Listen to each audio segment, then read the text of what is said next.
Class 6 English में class 6 English reader book में first chapter है हमारा। लेसन नंबर 1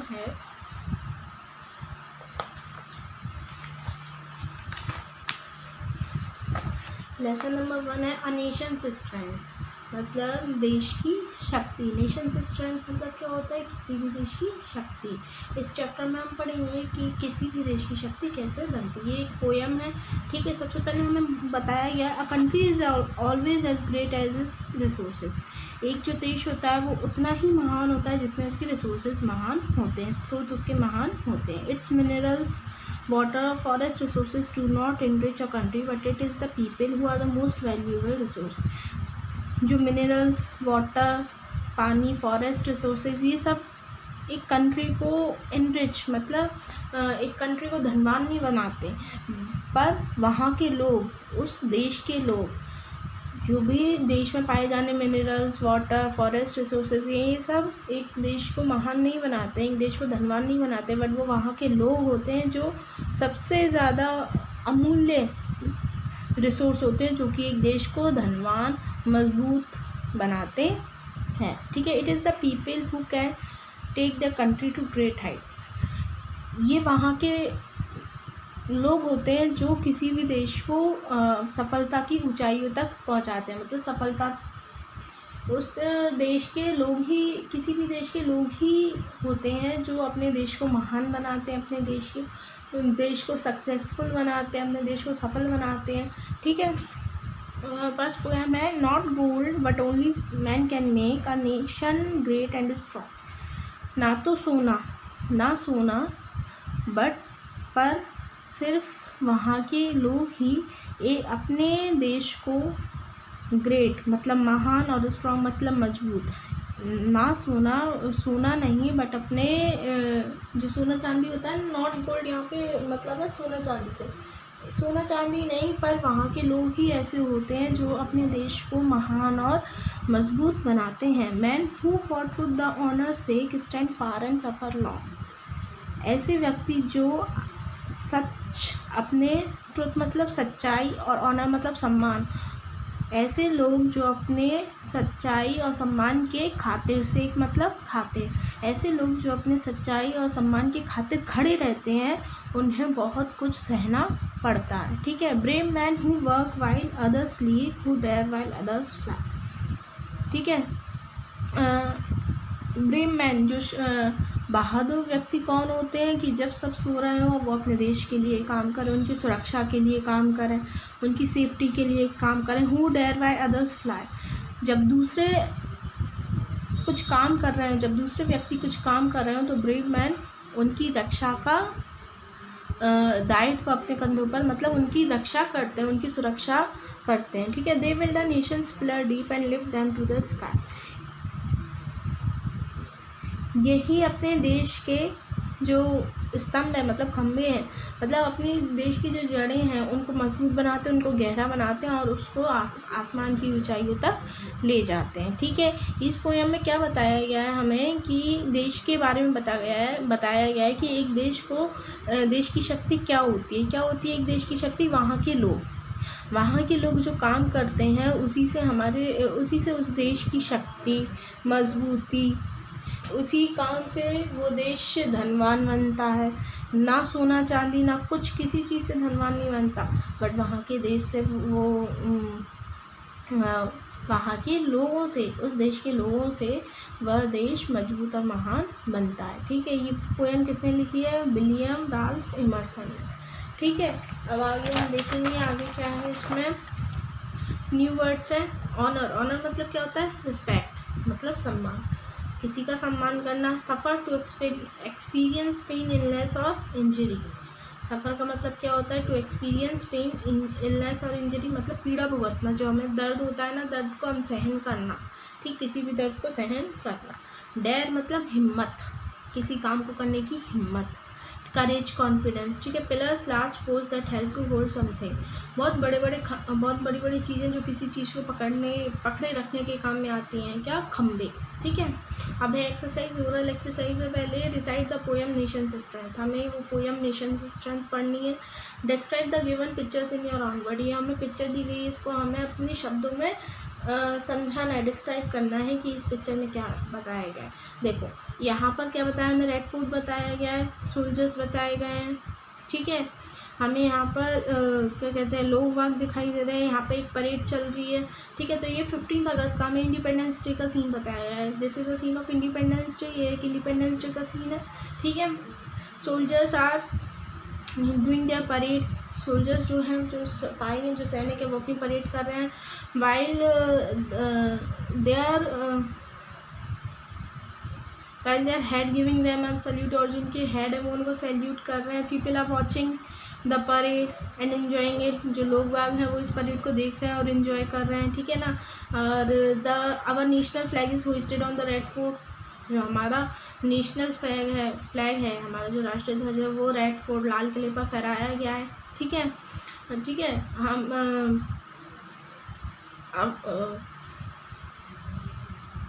और क्या है, the aircraft fly with the colours of our national flag, जो एयरक्राफ्ट हैं वो अपने हमारी नेशनल फ्लैग के कलर्स के साथ हवा में उड़ रहे हैं, ठीक है। अब है रिटर्न एक्सरसाइज। फर्स्ट क्वेश्चन है आंसर द फॉलोइंग क्वेश्चन, हम इन क्वेश्चन के आंसर देने हैं। फर्स्ट है what makes the nation great, एक देश को महान कौन बनाता है। हमने अभी पोएम में पढ़ा है कि किसी भी देश के व्यक्ति, किसी भी देश के लोग उस देश को महान बनाते हैं, तो हम लिखेंगे the country people make the nation great, मतलब जो देश के लोग होते हैं वही उस देश को महान बनाते हैं, ठीक है। नेक्स्ट है what type of people are referred to as brave man, brave man किन्हें कहा गया है, बहादुर व्यक्ति किन्हें कहा गया है। हमने भी पढ़ा कि जो लोग, जो ऐसे लोग जो अपने देश के लोगों की सुरक्षा और उनकी सेफ्टी के लिए काम करते हैं वो ब्रेव मैन होते हैं। The man who works for the safety of country people are referred to as brave man, ठीक है। जो व्यक्ति हमारे देश के लोगों की सुरक्षा के लिए कार्य करते हैं उनको ब्रेव मैन कहते हैं, ठीक है। नेक्स्ट है list down some brave man of India who inspires you the most, हमें इंडिया के कुछ ब्रेव मैन्स के नाम बताने जिन्होंने हमें बहुत इंस्पायर किया है, ठीक है।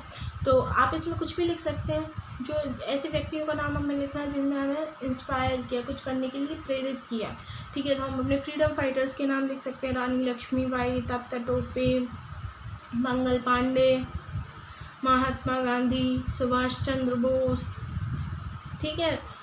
या फिर हम कोई भी अपने आर्मी पीपल के नाम लिख सकते हैं, जैसे हमारा कारगिल वॉर है तो हम उसके जो सोल्जर्स थे उनके बारे में लिख सकते हैं, जैसे captain Vikram Batra, lieutenant Balwan Singh, grenadier Yogendra Singh Yadav, major Rajesh अधिकारी, मेजर विवेक गुप्ता, इन लोगों के बारे में लिख सकते हैं। तो हमें यहाँ पर आपको ही 5 लिख सकते हैं इसमें, ठीक है। आपको ऐसे व्यक्तियों के बारे में लिखना है जिन्होंने आपको बहुत इंस्पायर किया, ठीक है। आगे है आंसर द फॉलोइंग क्वेश्चंस।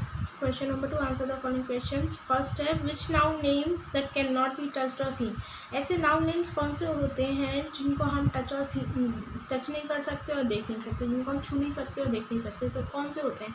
तो ये होते हैं एब्स्ट्रैक्ट नाउन्स। कौन से नाउन्स होते हैं, एब्स्ट्रैक्ट नाउन, मतलब हमारे इमोशंस। एब्स्ट्रैक्ट नाउन में क्या होता है, हमारे इमोशंस, हमारा लव, हमारी केयर, हमारा बिलीफ, हमारा विश्वास, ये सब किस में आते हैं, एब्स्ट्रैक्ट नाउन में, जिसको हम टच नहीं कर सकते ना देख सकते। क्या हम प्यार को टच कर सकते हैं, देख सकते हैं, नहीं टच कर सकते, नहीं देख सकते ना। हम अपनी खुशी को देख सकते हैं, टच कर सकते हैं, नहीं कर सकते। हम अपने हेट, जो नफरत है, उसको देख सकते हैं, टच कर सकते हैं, नहीं कर सकते ना। तो इसमें वही नाम आएंगे एब्स्ट्रैक्ट नाउन वाले, कि कौन से नाउन्स ऐसे हैं जिनको हम टच कर सकते हैं और टच नहीं कर सकते और देख नहीं सकते। तो love, hate, care, happy, sad, ठीक है, एट्सेट्रा। नेक्स्ट है name the nouns that can be counted, हमें ऐसे नाउन्स का नाम लिखना है जिनको हम काउंट कर सकते हैं, जो काउंटेबल नाउन्स हो। तो काउंटेबल नाउन्स क्या होते हैं, ऐसी चीज़ें जिनको हम काउंट कर सकते हैं। किस किस को काउंट कर सकते हैं हम, बुक्स काउंट कर सकते हैं, पेन्स, ठीक है, books, pens, clothes, houses, boxes, ठीक है। तो ये तो हो गए एब्स्ट्रैक्ट नाउन। यहाँ पे हम नाम भी लिख देंगे इनका, कौन से नाउन है एब्स्ट्रैक्ट नाउन। एंड जो काउंट किए जाते हैं उनको क्या बोलते हैं हम, countable nouns, okay. Next spell the plural form of antenna, goose and aircraft. हमें एंटीना, गूज और एयरक्राफ्ट का प्लूरल फॉर्म बताना है। तो एंटीना का क्या होता है प्लूरल, एंटीने। क्या होता है एंटीने, क्या होता है ANTENNAE, एंटीने। ठीक है। गूज का क्या होता है गीज, GEESE, गीज। और एयरक्राफ्ट का क्या होता है एयरक्राफ्ट्स, AIRCRAFTS, एयरक्राफ्ट्स। ठीक है। नेक्स्ट है what are the noun forms of the verb honest and beautiful. Honest और ब्यूटीफुल को हमें नाउन फॉर्म लिखना है। जो ऑनेस्ट और ब्यूटीफुल है ना, ये एडजेक्टिव फॉर्म है। ठीक है। हमें इनके रूट वर्ड्स मतलब नाउन फॉर्म में लिखना है। तो ऑनेस्ट किस वर्ड से आया है, ऑनेस्ट जो वर्ड है वो किससे आया है, ऑनेस्टी से। किससे, ऑनेस्टी से। ठीक है, सच्चाई से। ठीक है, ईमानदारी से। ऑनेस्ट मतलब ईमानदार और ऑनेस्टी मतलब ईमानदारी। ठीक है। ब्यूटीफुल मतलब खूबसूरत, ये किससे आया है, ब्यूटीफुल एडजेक्टिव वर्ड है। इसका नाउन वर्ड क्या है, ये कौन से वर्ड से आया है, ब्यूटी मतलब सुंदरता से आया है। ठीक है। जो व्यक्ति सुंदर होता है उसे हम खूबसूरत कहते हैं ना। तो जो ब्यूटीफुल है वो किससे आया है, ब्यूटी से। और जो ऑनेस्ट है वो किससे आया है, ऑनेस्टी से। ठीक है। नेक्स्ट है pick the adjective in the sentence and name its kind. हमें सेंटेंस में से एडजेक्टिव निकालना है और उसका काइंड बताना है। There is enough water in the water, there is enough water in the water. Water में पर्याप्त पानी है। तो इसमें एडजेक्टिव क्या होगा, पानी की विशेषता बतानी है हमें। पानी की विशेषता क्या है कि वो पर्याप्त है, इनफ है। तो इनफ क्या हुआ, एडजेक्टिव। ठीक है, इनफ क्या हुआ, एडजेक्टिव हुआ, क्योंकि ये पानी की विशेषता बता रहा है। और कौन सा एडजेक्टिव हुआ, पानी की विशेषता कौन सी बता रहा है, पर्याप्त मतलब कैपेसिटी बता रहा है, क्वांटिटी बता रहा है। तो ये कौन सा एडजेक्टिव होगा, क्वांटिटेटिव एडजेक्टिव, क्योंकि ये पानी की क्वांटिटी बता रहा है। ठीक है। Which one is correct spelling, commitment और कमिटमेंट। हमें ये दो कमिटमेंट की स्पेलिंग दी है, हमें इन दोनों में से बताना है कि कौन सी स्पेलिंग करेक्ट है।